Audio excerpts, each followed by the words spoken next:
So, the story begins with an epilogue of Peter Parker where he introduces himself, while also reminiscing about his past and his life. We see Peter scrolling through Instagram on his phone, where he sees reels and videos of Ned and MJ. Their college is about to end, and they are very happy in their lives. Peter had written a letter to them in which he thought of revealing his truth that he is Spider-Man, but seeing their happiness, he decides not to remind MJ and Ned about anything, so they don't fall into danger again. Now, Peter is completely immersed in his duties as Spider-Man. New York City now loves Spider-Man very much. Even Peter's chemistry with the city's new police commissioner feels just like Batman and Jim Gordon. One by one, Peter defeats ruthless villains like Tombstone, Tarantula, and Scorpion, handing them over to the DODC, which stands for the Department of Damage Control. Now, for those who don't know what the DODC is, let me tell you that the DODC is a Marvel government agency whose job is to clean up the destruction left behind after superhero battles and keep dangerous weapons or villains locked away in their secret prison or vaults. Anyway, amidst all this, we find out that Peter is struggling with a strange medical problem. He frequently gets severe headaches and remains quite stressed. Now, for his Spidey activities and research, Peter rents out the storage space on the top floor of his apartment building and turns it into his new workspace, that is, his lab. Now comes a twist in the story when a high-security DODC vehicle goes out of control from their warehouse, races straight toward their main headquarters and crashes. Peter, along with the police commissioner and DODC employees, tries to stop it. Just then, Frank Castle, aka the Punisher, makes his entry. Frank is about to blow up the vehicle with his heavy guns and bombs, but since Spider-Man doesn't kill anyone, Peter tackles Frank and throws him away from the vehicle. Here, we get to see a really cool friendly banter between Spider-Man and the Punisher. Now, after the vehicle comes to a stop, when Peter opens its door, an old woman comes out from inside. Suddenly, the old woman's behavior changes because she was possessed by some supernatural power. That mysterious power or entity can jump from one person's body to another. It leaves the old woman and possesses the DODC employee, whose responsibility was to transfer Scorpion to Roseville Prison. As soon as he is possessed, that employee gives orders to take Scorpion through a different route. When Spider-Man confronts him, Entity speaks cryptically to Peter through the employee's body and then abandons it, disappearing. Afterward, it is revealed that the entity possessed the helicopter crew and over 30 DODC employees to free Scorpion. In short, Scorpion is now on the run. Following this, the police commissioner assigns the investigation of this case to Peter. To gather information, Peter reaches a secret building where he meets Black Widow, aka Yelena. Yelena is sitting in her bathtub when Peter suddenly arrives, leading to a pretty funny scene. Here, Yelena reveals to Peter that the entity which possessed the DODC employees had scavenged through Damage Control's past records, searching most heavily for one thing: VMAX. Taking this clue, Peter reaches the DODC's main headquarters and meets their director, Bill Metzger. After heavy security checks and scanning, Peter asks the director why Scorpion was freed and what VMAX is. However, Bill flatly refuses to tell him anything. Here, Peter notices that there is a massive secret vault inside the DODC building. Additionally, a major surprise is revealed. Ninjas from the Hand are working in Damage Control's security team. To this, Bill explains that these were stray teenagers whom the DODC rehabilitated and recruited into their security force. After this, Peter goes to a regular grocery and coffee shop where he suddenly spots Ned. Emotionally overwhelmed, Peter secretly follows Ned all the way to his apartment. For the first time in years, he was standing right in front of Ned and MJ. Therefore, to hide his real identity, he introduces himself as Maimed, which was a sweet reference to Aunt May. Here, we find out that the Spidey Tracker app was actually created by Ned.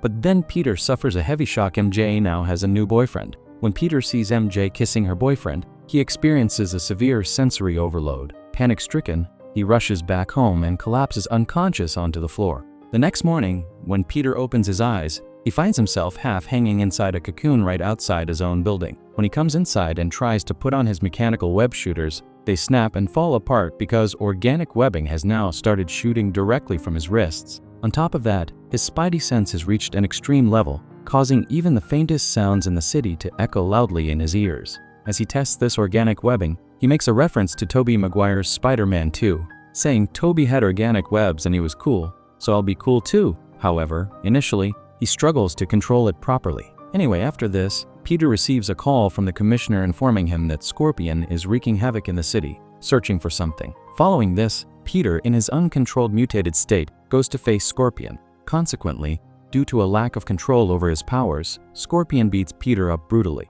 Right then, Scorpion speaks up, "Haven't you realized it yet? I'm not even Scorpion." In short, that entity had now possessed Scorpion's body. Now, if you have watched the video up to this point and are enjoying it, then definitely subscribe to our channel because we need to complete 500 subscribers.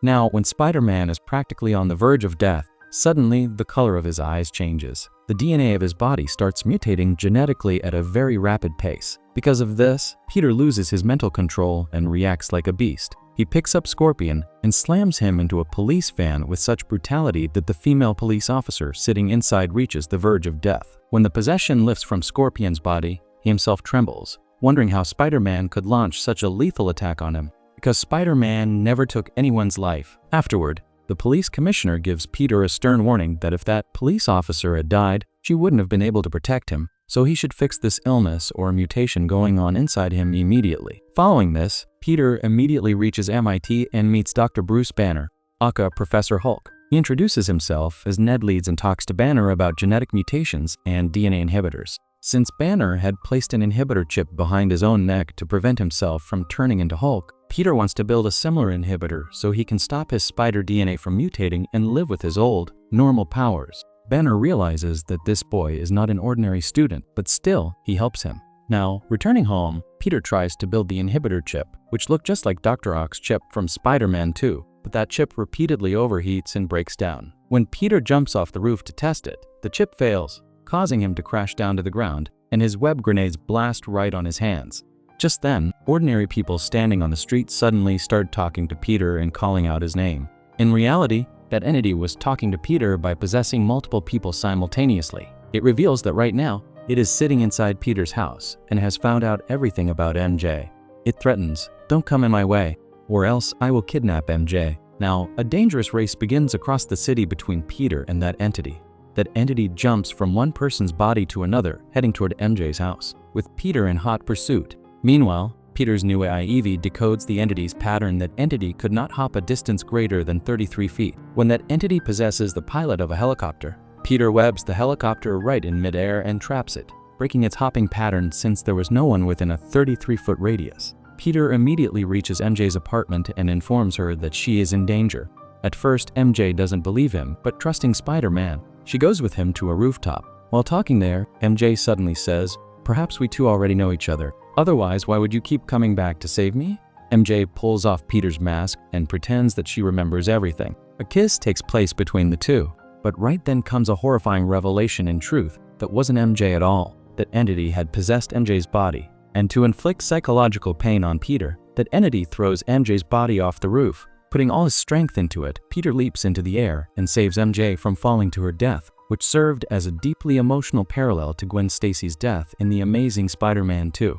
As soon as MJ is saved, a luxury car pulls up below. A butler steps out of the car. That entity now speaks through that butler. But right then, the car window rolls down, revealing the face of the real villain sitting inside, who turns out to be Jean Grey. Peter immediately takes MJ to Punisher's secret hideout, which is a boatyard, since this place was filled with heavy security and traps. Peter asks Frank for help and requests him to keep MJ safe. At this, a fun bickering breaks out between Frank and Peter again, but Frank eventually agrees. When MJ sees a photo of Frank's family in his kitchen and asks about them, Frank loses his temper and gives a strict instruction that no one should touch his personal life or belongings. Meanwhile, Peter says he needs to fix his inhibitor.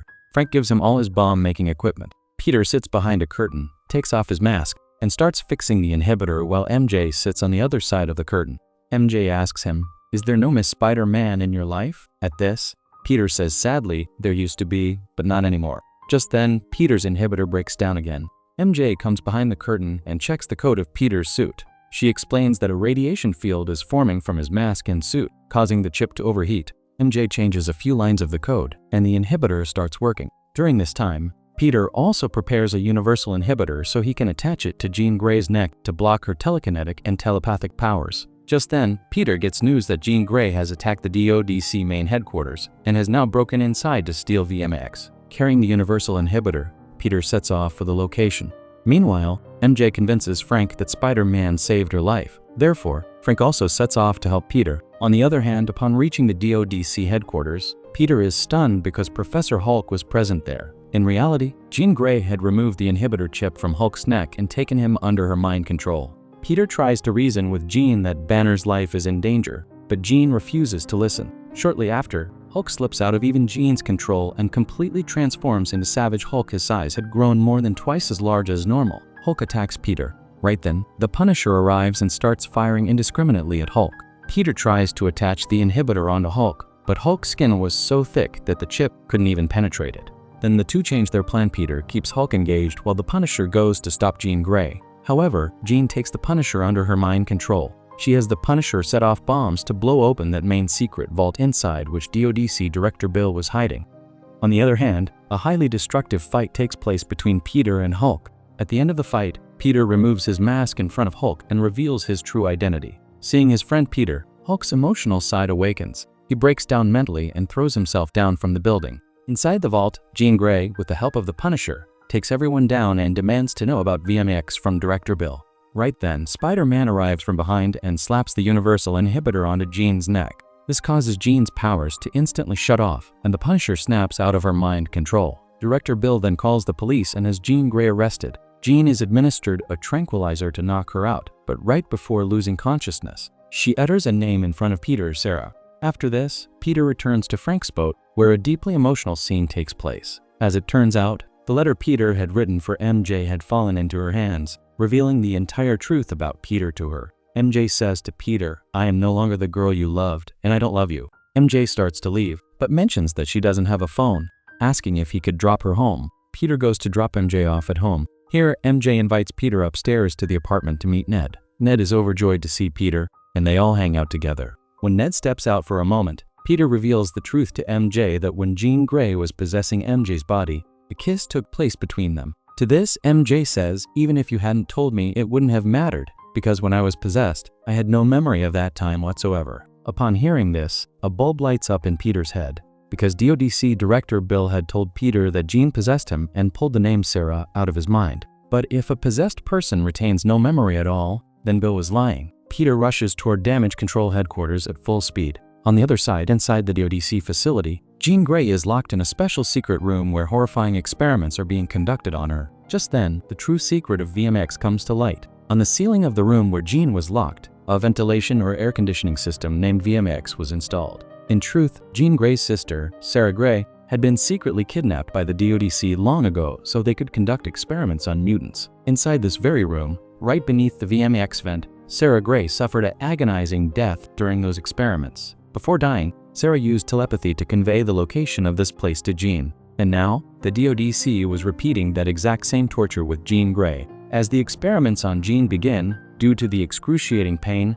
sensory overload, and rage, massive telekinetic blast erupts from within Jean. Because of this, people across all of New York City freeze into statues right where they stand. Only Frank Castle, aka the Punisher, somehow survives outside the range of this blast. When Peter reaches the DODC facility, his path is blocked by the Ninjas of the Hand, whom Jean had now taken under her mind control. A brutal fight ensues between Peter and the ninjas. When Peter is almost on the verge of losing, Jean telepathically asks inside his mind, "Who are you, Peter? Decide. Spider-Man or Peter Parker?" To this, Peter replies, "Why not both?" And Peter unleashes the full extent of his inner Spidey power. His final mutation reaches completion. Now, because the heart of Peter Parker was still alive inside him, he knocks down all the ninjas without killing a single person. After this, Peter reaches the experiment room upstairs. There, using her telekinetic powers, Jean Grey had suspended hundreds of sharp glass shards in midair right in front of Director Bill's face. Bill is on the verge of death when a moral debate breaks out between Peter and Jean. Reminding her of Aunt May's lesson, Peter says, "We are special, and with that comes great responsibility." Peter allows Jean inside his mind. When Jean hears Aunt May's memories and thoughts inside Peter's mind, her heart melts and she realizes her mistake. She spares Bill. However, sitting on a skyscraper outside, the Punisher had already decided to take Jean's life. Aiming his sniper rifle at Jean Grey's head, he fires the shot. But right in the nick of time, Peter's Spidey sense sets off an alarm. Without a second thought, Peter leaps in front of Jean. Consequently, the Punisher's sniper bullet hits Peter straight in the chest, and Peter collapses, severely wounded. Realizing his mistake, Frank immediately comes down and rushes Peter to the hospital. In the final scene, we see Peter lying on a hospital bed, where Frank apologizes to him for shooting him, and everything gets sorted out between the two. Meanwhile, outside, the entire public of New York has gathered in a massive crowd, praying for Spider-Man's safety. To reassure the people, Frank puts on Spider-Man's mask and waves his hand out the window, seeing which the crowd below bursts into joy. After being discharged from the hospital, Peter goes back to the same coffee shop where he had spotted Ned. Peter walks up to Ned and says, "Hi, I'm Peter." And the two perform that very iconic secret handshake that we saw in Homecoming and Far From Home. As soon as they complete the handshake, Ned suddenly remembers everything and realizes that his best friend, Peter Parker, is the real Spider-Man. The story ends on this deeply emotional scene, while Jean Grey is trying to cope with the grief of losing her sister. And Spider-Man now understands that working alone carries too much risk, so he tells Jean, "I am always with you." Following this, the movie's post-credits scene shows that Jean Grey and Spider-Man are now going to work as a team, directly pointing toward the events of the upcoming Secret Wars movie in the multiverse, where Tobey Maguire and the rest of the MCU heroes will be connected. I hope you enjoyed this video. If you really liked it, please subscribe to the channel. Guys, we need to reach 500 subscribers.